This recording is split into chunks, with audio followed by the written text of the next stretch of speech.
Welcome back. We have explored values and purpose. Now let's unlock another key to clarity, aligning with your inherent strength. Now, what's that?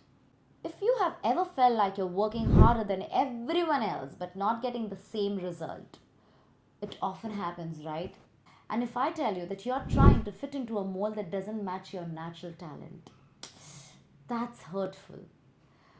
But let me tell you, clarity in your strength comes when you recognize and embrace what you do effortlessly well.